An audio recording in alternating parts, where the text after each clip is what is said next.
Good afternoon, good evening, good morning, depending on where you are and when you're watching this, because I will post this so that it can play back. I'm going to sit for a few seconds in case anybody wants to join, since I didn't give any notification that I was going live.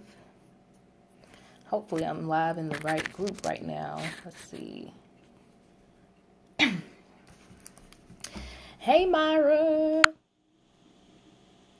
Myra, is this in the Facebook group, or is it on my regular page? Because last time I end up going live on my personal page instead of the day-to-day social work page. So if you can just let me know if this is in the right place. But I just wanted to come on here real quick just to check in with everybody, because I know it's getting crazy. It's gotten crazy. It's a lot going on in the world still. Things are a lot more hectic. Anxiety is a lot higher than when we initially started this thing off. But hopefully y'all are getting out and getting, exercise and getting some fresh air and that kind of thing. Let's see. I want to make sure that I'm in the right group. I think I am. We'll just see. But anyway, so I wanted to come in and just make everybody aware that I posted some resources today in the Facebook group. Okay, good. Thank you, JD Tillman.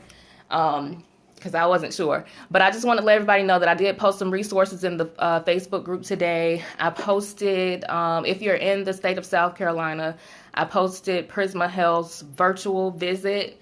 And I'm pretty sure there are hospitals across the country that are also offering free virtual visits right now because of coronavirus. So make sure you check your local hospital system and see if they have free virtual visits because of the coronavirus. And most of the hospitals that I know of are using COVID-19 as their promo code for those free virtual visits. I also posted CBTI, which is cognitive behavioral therapy for insomnia. It's a free online module-based training that my supervisor shared with us yesterday, I believe. And so I posted that. It's free. You just go on there, you click up in the top left-hand corner, and it says register. And so you just register on there, and it's free. And it's like 9 modules, I think. The modules are not long. I think the shortest one was like 13 minutes, and the longest one was like 77 minutes. But most of them, I guess, on average would be about 20 minutes or so. So it's free. It's something completely new and different that I have never even heard of. I asked Myra about it earlier. She hadn't heard of it either. So it looks very interesting. I think that it's mostly geared towards people who work with veterans. But of course, you can use it with anybody who is, struggling with insomnia and sleep. So I'm definitely going to take it next week because I'll be off for a week next week, and I won't have any work to do. So I'll be doing trainings and stuff that I want to catch up on. Another thing that I posted was the information from the IRS. So the IRS, I came across this at work today, working from home, of course, but came across IRS information for people who did not file taxes. So I posted that in the Facebook group this afternoon as well. And it's a link to where you can put in your direct deposit information if you did not file taxes in 2018 or 2019, and if you make under, I think it was like $12,200 as a single person or $24,400 as a couple. So that's on there. And then I also wanted to just come and see how people are feeling about the current state of events, see if you are dealing with it okay, see if you're having any anxiety like me. I'm definitely limiting myself to the news because, it's all over social media, it's all over the TV, is so depressing. It's so devastating. And it's good to be informed, but it's also good to protect your peace and protect your mental health. And so it kind of got the best of me a few days this week. So I'm definitely trying to stop watching the news. I'm blocking stuff from popping up on my news feed, dealing with it, because I understand that it's real. I understand that it's devastating, but I just don't want to be bombarded with it because my anxiety is going through the roof. So another thing is I actually had the coronavirus test done. What's today? Thursday. On Tuesday. So like a lot of other people, I was sick in December and January. And so I've had this cough for months, like literally since December. And it's just a dry cough. And I've always had shortness of breath for the last few years. And then, so, I've been just sitting at home, not doing a whole lot, just making sure to stay isolated and stuff like that. And I wasn't really worried about it at first because, like I said, I've had the cough. I had the shortness of breath. I've been on medication actually got my inhalers right here. Been on medication. I had an online visit with my doctor today. That's why all of my medicine is sitting on this table right now. But anyway, so I had, those symptoms before all of this came into knowledge. But then I was tracking my temperature and I ended up having a fever. And it scared me because, that's like the one thing we know, that fevers are an indication that your body is fighting off an infection. And I work for a hospital system. And, even though I haven't been inside seeing patients since mid-March, prior to that, I was in seeing patients on a weekly basis and, being around kids and their families and just people that have been everywhere. So I'm like, okay, I need to track my temperature. So I was tracking my temperature and my temperature was going up like overnight. So it was 99.1 and then it was 99.6 and then it was 100.1 and then it was 100.4. And so I got scared, honestly. So they told us to do a virtual visit, and that's what I did, and answered a whole bunch of questions. And then they asked me to come in and do the test. So the test is really quick, but it does hurt. It is a little painful in my experience. I can't speak for everybody. And I've seen videos online of different people being administered the test, which my experience was not like what the ones that I've seen on online. But they do take, if you've been tested for the flu before, it's kind of the same thing. They take the little thing and they stick in your nose, but they do stick it a little farther up, and it does hurt. It's like pinching like your brain, like right here. And it's like when she stuck it up there, it was really quick, like 3 seconds, she pulled it out. But when she pulled it out, it was just like a pinched nerve. And so it was like my eye and my ear was kind of like like somebody stuck a pin needle in there. It's kind of just, but I got over it after about, I would say like 30 seconds or so. So it really wasn't that bad. And I know there are different means of testing, but yeah, very uncomfortable.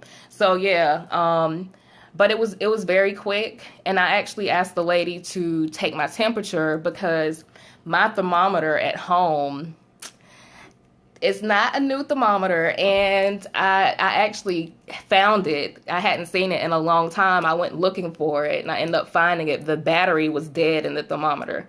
So I put the battery in the freezer. That's an old school trick. Put the battery in the freezer, and the battery actually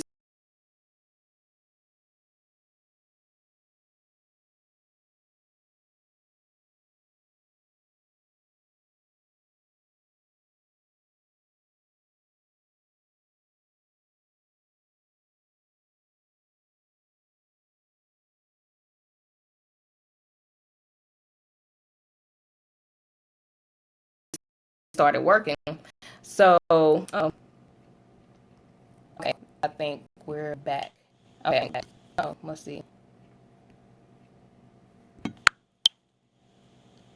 Okay, I'm back.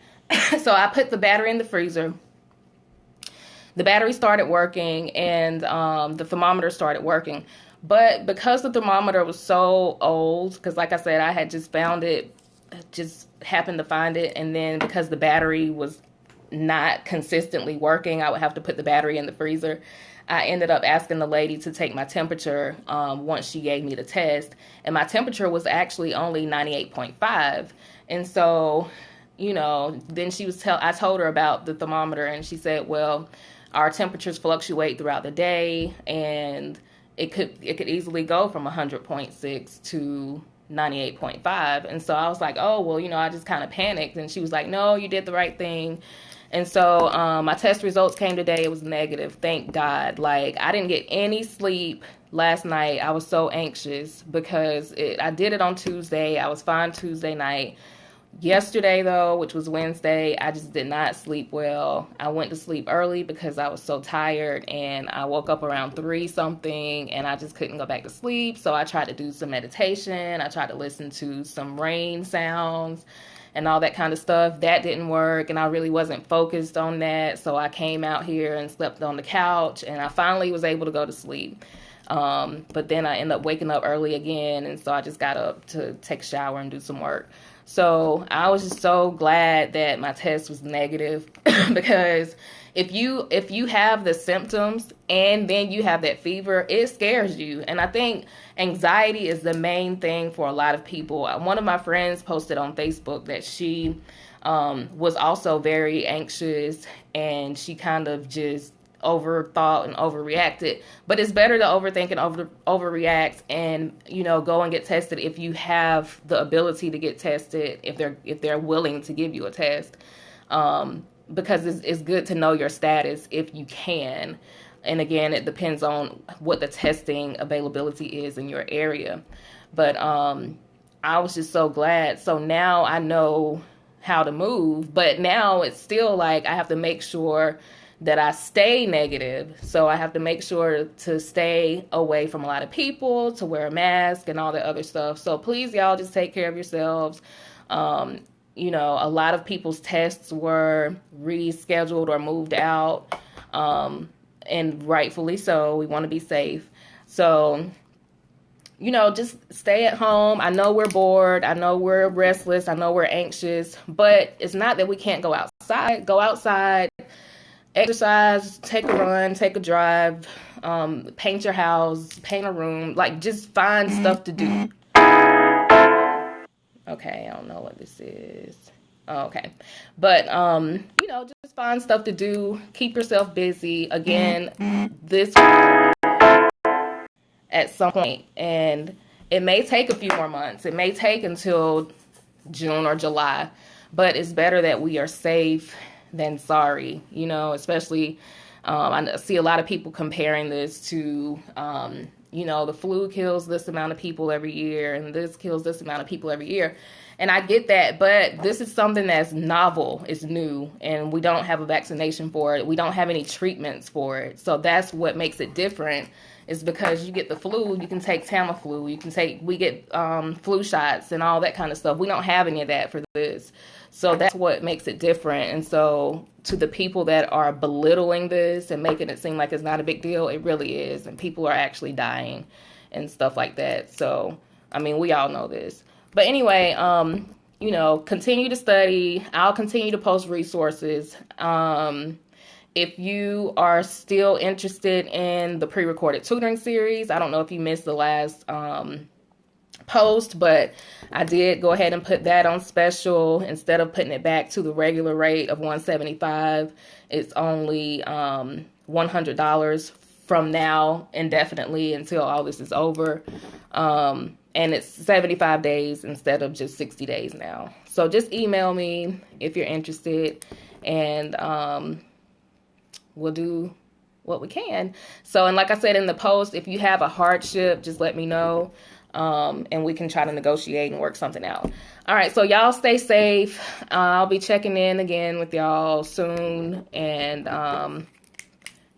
make sure you practice your physical distancing. And if you're just now joining, then please watch this back from the beginning.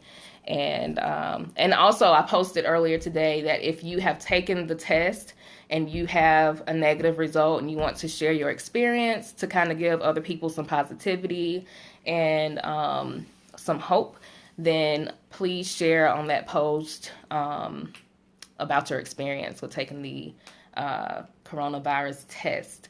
All right, let's see. Do you know how often the test changes?